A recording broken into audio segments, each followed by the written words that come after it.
মেয়েটাকে যত খারাপ ভেবেছিলাম আসলে তত খারাপও না। চোখেরই আলো। আমি তোমার সঙ্গে কিছু কথা বলতে চাই। কে তুমি? আমার ফিউচার ওয়াইফের সাথে তোমার কি কথা থাকতে পারে? হাঁটো, আজ তোমরা শুধু আমার সাথে আসো। এই হচ্ছে সেই অপরাধী যার ফোনে আসল অপরাধী তার ছবিটা পাঠিয়েছিল। বাধায় বলে কান টানলে মাথা আসে। কান যখন আমরা পেয়ে গেছি এবার মাথাকে আমরা বের করে ফেলবো। তাহলে আর দেরি কিসের? ওকে ঠেঙিয়ে লাল করে দাও। তাই নাকি স্যার? এই সেই আসল অপরাধীর বন্ধু? তাহলে তো এই বদমাইশকে 3rd ডিগ্রি দিলেই সব কথা বেরিয়ে চলে আসবে। দেখেন আমি কিভাবে কথা বের করছি। বল তোর বন্ধুর নাম কি? কে তোকে ছবি পাঠিয়েছিল বল। ভাই আর মারিসনি, এক্ষুনি মুখ দিয়ে সব সত্যি কথা বেরিয়ে যাবে। ঠিক আছে আর মারছিনি, যত যাই হয়ে যাক আমার নাম করিসনি ভাই। বল তো ওই ছবি কে পাঠিয়েছিল? স্যার আমাকে কেউ কোনোদিন কোনো ছবি পাঠায়নি। শোন, নাটক করবি না, বল কে তো ওই ছবিটা পাঠিয়েছিল? স্যার এই ছবিটা আমার ফোনে এসেছিল ঠিকই, কিন্তু আমি ওকে চিনি না। চিনিস না মানে? বল সালা, নাহলে তাকে মেরে শেষ করে দেবো। ভাই তোর জান চলে গেলে ভিক্ষি করে খাবি, তাও আমার নাম বলিসনি ভাই। এই শালা জান চলে গেলে ভিক্ষা করে খাবো কি করি? ভাই তুই আরেকটু সহ্য কর, আমি তোকে এখান থেকে বের করার ব্যবস্থা করছি। ভাই তাড়াতাড়ি বের করার ব্যবস্থা কর, এই হারকেল বডিতে এত মারান আমি সহ্য করতে পারছি না। স্যার আমার মনে বলছে এই আসল অপরাধী না, যে ওকে ছবিটা পাঠিয়েছিল তাকেও নাও চিনতে পারে। আপনি বরং যে মোবাইলটা থেকে ছবিটা এসেছিল সেই মোবাইলটা উদ্ধার করার ব্যবস্থা করুন, তাহলেই আমরা আসল অপরাধীকে ধরতে পারবো। এক্স্যাক্টলি, তুমি ঠিকই বলেছো। ও কনস্টেবল, ওকে ছেড়ে দাও। তবে শোন, আজকের মতন তোকে ছেড়ে দিলাম, তবে যতদিন এই ইনভেস্টিগেশন চলছে তুই কিন্তু সহজ ছেড়ে পালানোর চেষ্টা করবি না, আর প্রতিদিন এসে থানায় হাজিরা দিয়ে যাবি। তোর এই নাম্বারটা আমি ট্র্যাক করে রেখেছি, তুই মঙ্গল গ্রহ হতে পালিয়ে গেলেও তোকে আমরা সেইখান থেকে ধরে নিয়ে চলে আসবো। তুই যত দূরে পালাই না কেন আমাদের হাত থেকে বাঁচতে পারবি না। খুব তাড়াতাড়ি তোকে আর তোর বন্ধুকে আমরা তুলবো। দেখুন ইন্সপেক্টর, যা করবেন তাড়াতাড়ি করুন, না হলে কিন্তু আমি কমিশনারকে জানাতে বাধ্য হব। না স্যার, ওই সবের কোনো দরকার নাই। আমি 2 দিনের মধ্যে ওই মোবাইল উদ্ধার করে আসল কালপিটকে আপনার কাছে নিয়ে এসে হাজির করছি। ঠিক আছে ইন্সপেক্টর সাহেব, এখন আমি আসি। চল মা শাওনি।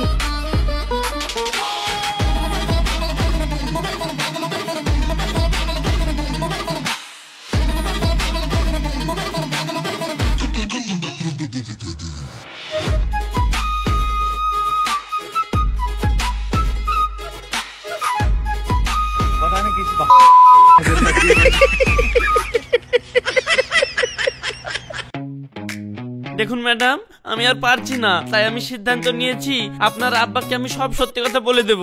কি বলবে তুমি? সবকিছু, একদম প্রথম থেকে আমাদের মধ্যে যা কিছু হয়েছিল সবকিছু আপনার আব্বাকে বলে দেব। তারপরে আমার কপালে যা আছে তাই হবে।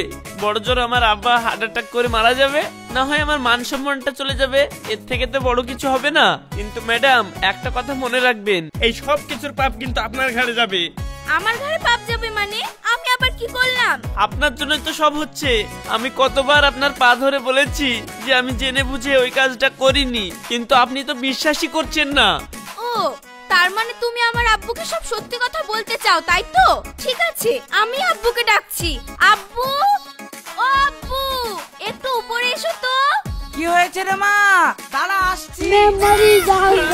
না ম্যাডাম না, কিছু বলেন না প্লিজ, আমার ভুল হয়ে গেছে, এবারকার মতন মাফ করে দেন। কিছু বলছি না আব্বু, থাক, তোমাকে আর কষ্ট করে উপরে আসতে হবে না। ঠিক আছে মা। কি ব্যাপার, এতক্ষণ খুব ফটর ফটর করছিলে, এখন সব হাওয়া বেরিয়ে গেল তো? হাওয়া কেন বেরোবে? ও, তাহলে আমার আব্বুকে ডাকছি। না না না ম্যাডাম না, আপনার পা ধরছি, আর আপনার আব্বাকে ডাকতে হবে না। ঠিক আছে ঠিক আছে, যাও গাড়ি বের করো, আমি একটু ঘুরতে যাব।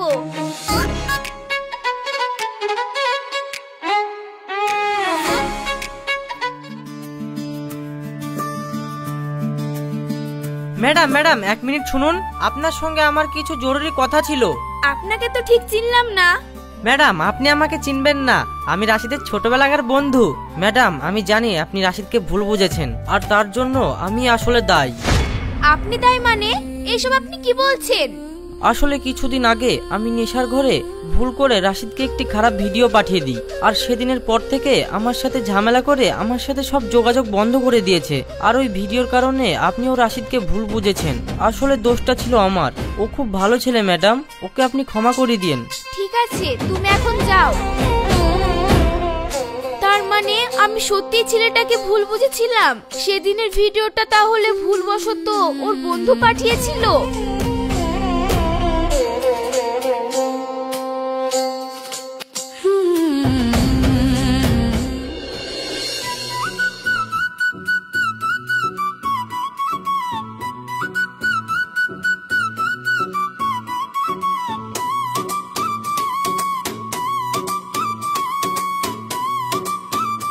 ছেলেটাকে যত খারাপ ভেবেছিলাম আসলে তত খারাপও না।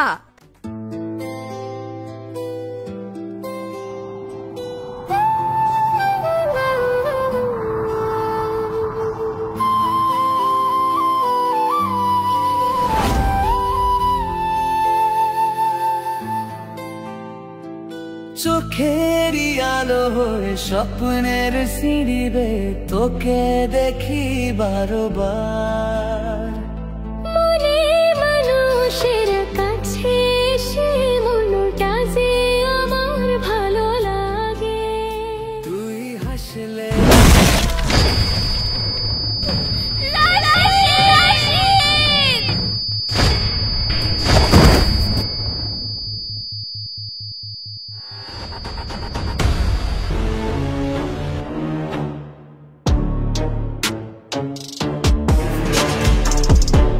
সেদিন তো তোকে তোর বডিগার্ড বাঁচিয়েছিল, কিন্তু আজ তোকে কে বাঁচাবে? তোর বডিগার্ড তো এখন ধুলোয় লুটিয়ে গেছে রে। ছেড়ে দে বলছি শয়তান। আমার আব্বু এই এলাকার এমএলএ। আমার আব্বু যদি জানতে পারে তুই আমার গায়ে হাত দিয়েছিস তাহলে তোকে জ্যান্ত মাটিতে পুঁতে দেবে। তোর আব্বা এমএলএ হতে পারে, কিন্তু তুইও জানিস না আমি কে। আমি হলাম এলাকার বেতাজ বাদশা, হাত কাটা বাক্কারের একমাত্র ছেলে, যার সামনে গেলে তোর আব্বার মতো এমএলএদের পা থরথর করে কাঁপে। সেই আলমগীরের গায়ে তোর ওই বডিগার্ড হাত দিয়েছিল, হিসাব আমি মিটিয়ে দিলাম। এবার শুধু তোর সাথে আমার হিসাবটা বাকি।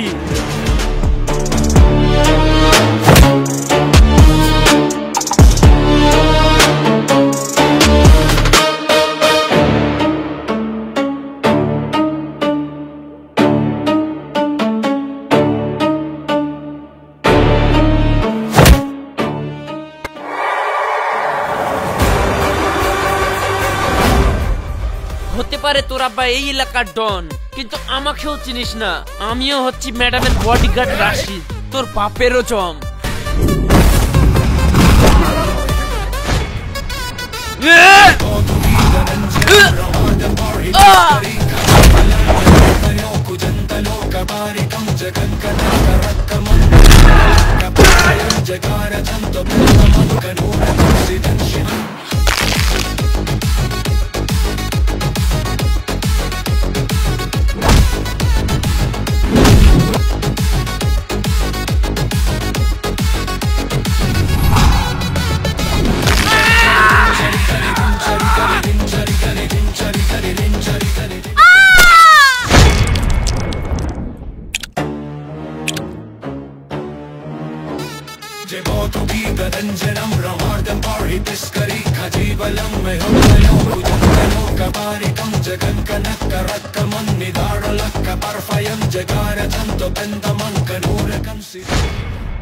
রাশিদ, তোমার কিছু হয়নি তো?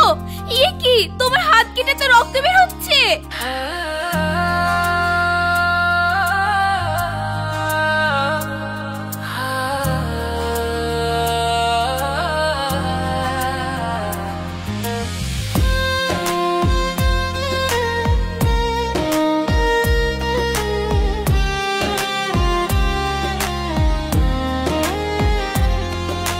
ভালোবাসা বলা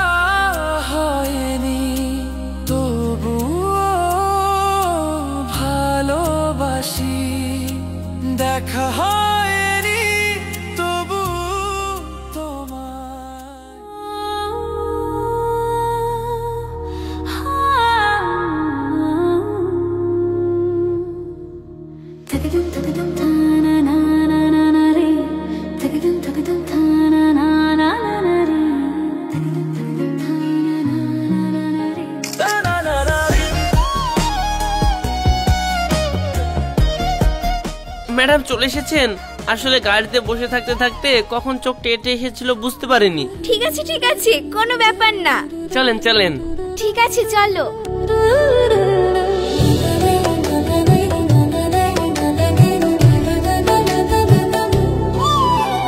নি রে রে রে গা গা মামা মামা পাপা মগরে সা। কি ব্যাপার ম্যাডাম, আপনাকে আজকে অনেক খুশি খুশি লাগছে? হ্যাঁ আজকে আমি অনেক খুশি। চলো তুমি।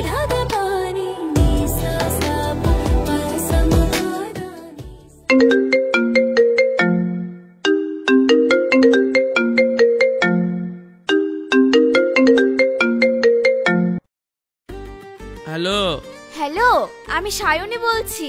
ম্যাডাম এত রাতে ফোন করেছেন, কোনো প্রবলেম হয়েছে নাকি? কেন, প্রবলেম ছাড়া কি আমি এমনি ফোন করতে পারি না? না না ম্যাডাম, সেরকম কোনো ব্যাপার না, আপনি বলেন কি হয়েছে। শোনো, আমি অনেক ভেবে দেখলাম যা হয়েছে তাতে তোমার কোনো দোষ ছিল না, তাই আমি তোমাকে মন থেকে ক্ষমা করে দিলাম। আজ থেকে আর তোমাকে কোনো চিন্তা করতে হবে না। আমি তোমার সম্পর্কে আমার আব্বুকে কোনোদিনও কোনো কিছু বলবো না, আর আব্বু যেন ওই কেসটা তুলে নেয় সেই ব্যবস্থাও আমি করে দেব। ম্যাডাম, শুধু এই কথা বলার জন্য আপনি এত রাতে ফোন করেছেন? কেন, এত রাতে ফোন করলাম বলে বিরক্ত হচ্ছ নাকি? না না ম্যাডাম, আমার কোনো সমস্যা নেই, আপনি বলুন। আর হ্যাঁ, কাল থেকে তুমি যদি ভাবো এই বডিগার্ডের চাকরিটা তুমি করবে না, তাহলে তুমি ছেড়ে দিতে পারো। আমি আব্বুকে ঠিক ম্যানেজ করে নেব। এবার তো তুমি খুশি? হ্যাঁ ম্যাডাম, আমি খুব খুশি। বডিগার্ডের চাকরিটা ছেড়ে দিতে বললাম আর ও খুশি হয়ে গেল। তাহলে রাশিদ কি আমাকে ভালোবাসে না? আমি কি ওকে শুধু ভালোবাসি? ঠিক আছে, আমি এখন রাখছি, আমার আর ভালো লাগছে না। আচ্ছা, ম্যাডাম হুট করে ফোনটা রেখে দিল, তো আমার তো ম্যাডামের সঙ্গে কথা বলতে ইচ্ছা করছিল। কি করি, কিভাবে যে আমার মনের কথাটা ম্যাডামকে বলবো?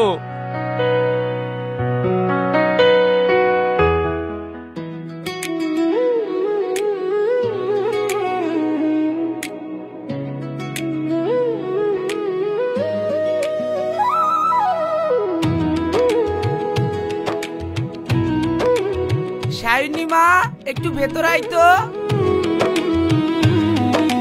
হ্যাঁ আব্বু বলো। সায়নী মা, তুই তো জানিস আমার দুবার হার্ট অ্যাটাক হয়ে গেছে। কখন কি হয় না হয়, তাই আমি চাই আমি সুস্থ থাকতে থাকতে একটা ভালো ছেলে দেখে তোর বিয়েটা দিয়ে দিই। বিয়ে? কিন্তু আব্বু, আমার তো এখনো বিয়ের বয়স হয়নি। দেখ, বয়সটা কোনো ব্যাপার না, আমি চাই তুই সুখী হো। আমার কিছু হয়ে গেলে তুই একা কি করবি? তাই বলছি এই বিয়েতে আর অমত করিস না মা। আমি তোর জন্য একটা ভালো ছেলে দেখেছি, সে হচ্ছে রাশিদ, তোর বডিগার্ড। কিন্তু আব্বু, রাশিদ তো একটা সামান্য বডিগার্ড। দেখ মা, আমি সবই জানতে পেরেছি। রাশিদ আমাদের বাড়িতে বডিগার্ড সেজে এসেছে। ও আসলে বর্ধমানের এমপি গ্যাসউদ্দিন বাবুর একমাত্র ছেলে। আমি ওর আব্বার সাথে কথা বলেছি, উনিও এই বিয়েতে রাজি। কিন্তু রাশিদেরও তো মতামত জানার দরকার আছে। মা, আমি হলাম রাশিদের আব্বু, আর আমি জানি রাশিদও তোমাকে ভালোবাসে। তাই তোমার আব্বু আর আমি তোমাদের বিয়েটা ঠিক করে দিয়েছি, শুধু তোমার মতটাই বাকি। ঠিক আছে আব্বু, তোমরা যখন বিয়ে ঠিক করে ফেলেছো, তাহলে আমার আর এই বিয়েতে অমত নেই। মাশাআল্লাহ, ঠিক আছে মা, তাহলে আমরা বিয়ের ব্যবস্থা করছি। ঠিক আছে, তাহলে আমি একটু আসি।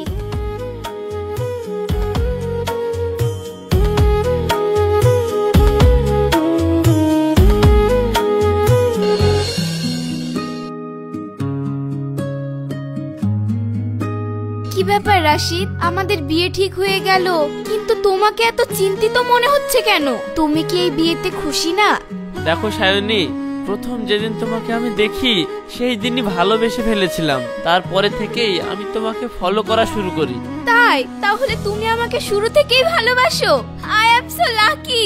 হ্যাঁ, আমি শুরু থেকেই ভালোবাসি, কিন্তু আমি তোমাকে বিয়ে করতে পারবো না। তুমি আমাকে ভালোবাসো? তুমি আমাকে ভালোবাসার জন্য আমার বডিগার্ড হিসেবে থাকলে, তাহলে এখন বিয়ে করতে পারবো না বলছো কেন? আমি তোমাকে ভালোবেসে বিয়ে করতে চেয়েছিলাম, আমাদের পরিবারের পছন্দের জন্য বিয়ে করতে চাইনি। জানো সায়নী, আজকে আমার অনেক দুঃখ লাগছে। তার কারণ শত চেষ্টা করেও আমি তোমার ভালোবাসার মানুষ হতে পারলাম না। আমি শুধু তোমার পরিবারের চয়েস হয়ে গেলাম। ভেবে দেখো, যদি আমাদের বিয়েটা হয়েও যায় তাহলে সেটা দুটো মনের মিলন হবে না, হবে শুধু দুটো পরিবারের ইচ্ছের জয়। আমি তোমার বিয়ের সামগ্রিক হতে চাই না, আমি তোমার ভালোবাসার মানুষ হতে চেয়েছিলাম। সেটাই যখন হতে পারলাম না, ভালো থেকো তুমি।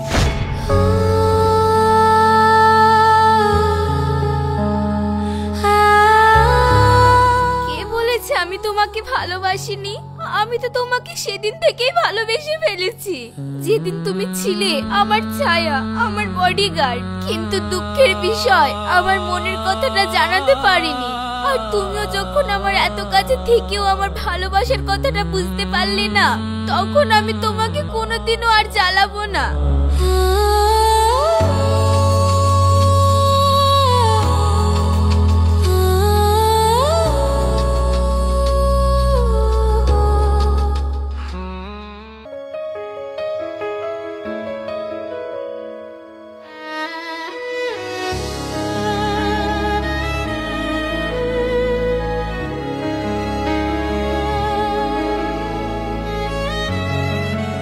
আঙ্কেল, সায়নী তো বিয়ে হয়ে যাচ্ছে, তাই আমি আপনাকে একটা কথা বলতে চাই। হ্যাঁ বলো বাবা। আঙ্কেল, আজ আমি আপনার কাছে একটা সত্যি স্বীকার করতে এসেছি। এতদিন আপনারা সায়নীর সঙ্গে দুর্ব্যবহার করা যে ছেলেটাকে খুঁজছিলেন, সেই ছেলেটা আর কেউ নয়, সেটা হচ্ছে আমি।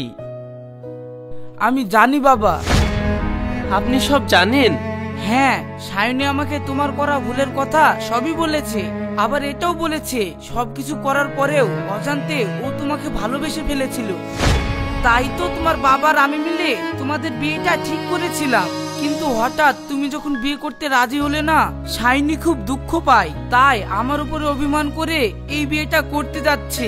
আমি জানি ওর এই বিয়েতে একদম ইচ্ছা নেই বাবা, ও শুধু জেদের বসে নিজের জীবনটা শেষ করতে চলেছে।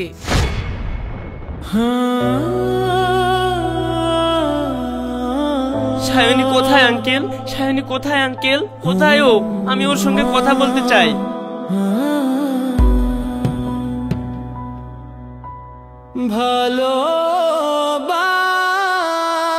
ভালোবাসা স্মৃতি, ভালোবাসা স্মৃতি।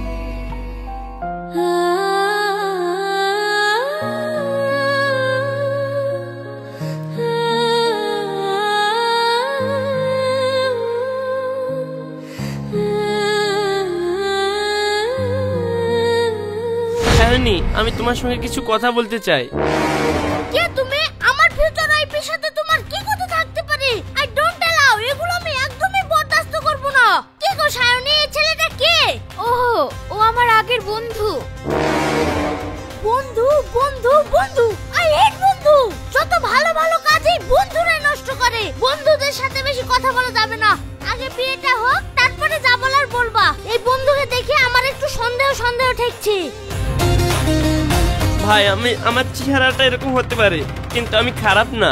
1 মিনিট একটু কথা বলবো ভাই? ঠিক আছে, আজ আমার এনগেজমেন্ট, তাই আমি একটু এলাও করছি। যাও সায়নী, 2 মিনিটের বেশি যেন না হয়। কথাটা সেরে অমনি চলে এসো। তবে শুনো, যা কথা বলার আজকেই সেরে নাও। বিয়ের পর কিন্তু আমি কোনো ছেলের সাথে কথা বলা এলাও করব না।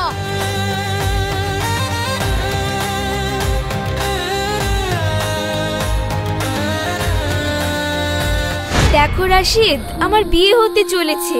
তোমার কাছ থেকে নতুন কিছু শোনার বা তোমাকে নতুন করে কিছু বলার আমার আর কিছুই নেই। সায়নী, আমি তোমাকে ভালোবাসি, বিয়ে করতে চাই। অনেক দেরি হয়ে গেছে রাশিদ, আজ আমার এনগেজমেন্ট, আর কয়েকদিন পরে আমি অন্যের হতে চলেছি। আমার আব্বু আমাদের এই সম্পর্কটা আর মেনে নেবে না। আরে, তোমার আব্বুকে রাজি করার দায়িত্ব আমার।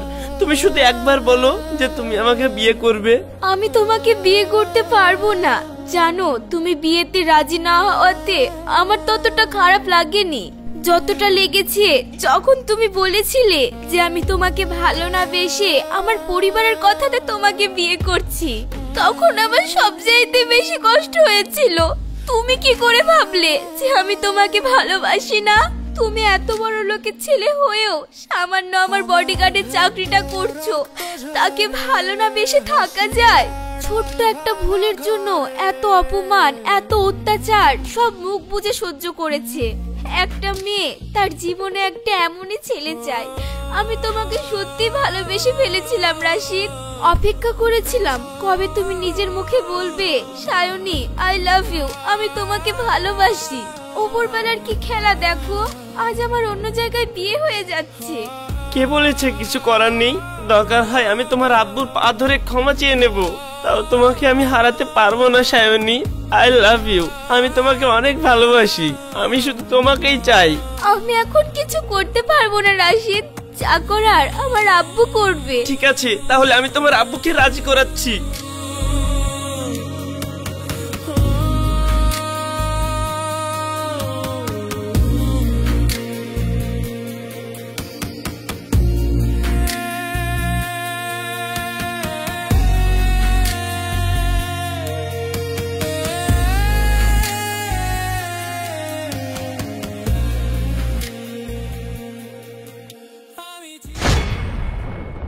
আব্বা, আমি আপনার মেয়েকে খুব ভালোবাসি, আপনার মেয়েকে আমি বিয়ে করতে চাই।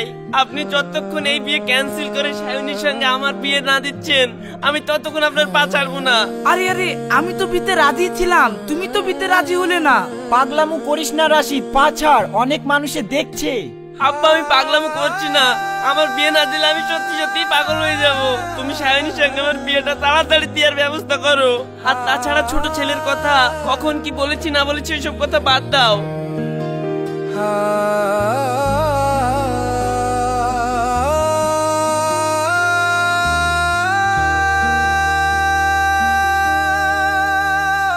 কিরে মা, তুই কি এই বিয়েতে রাজি? না, আমি এই বিয়েতে রাজি না। তুমি যদি আমার সঙ্গে বিয়ে করতে রাজি না হও, তাহলে কিন্তু তোমার পাও ছাড়বো না। ঠিক আছে ঠিক আছে বাপ, আমি তোমার বিয়ের দায়িত্ব নিচ্ছি, তুমি এবার পা ছাড়ো, মানুষ দেখছি। আমার প্রাণটা জেনে নে।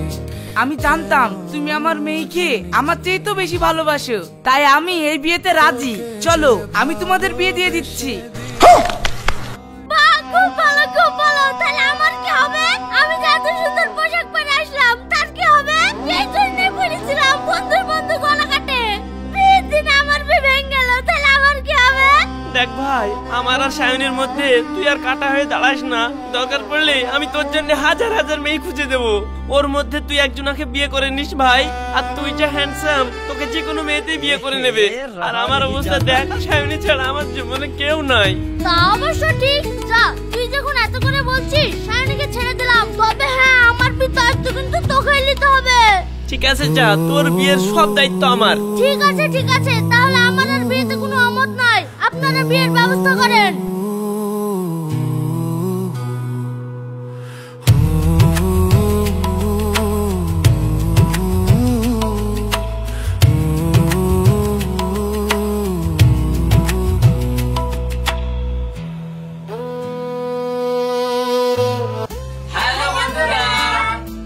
বিশেষ সুখবর, নাম্বার ওয়ান গ্রামীণ টিভিতে আবারও অডিশন।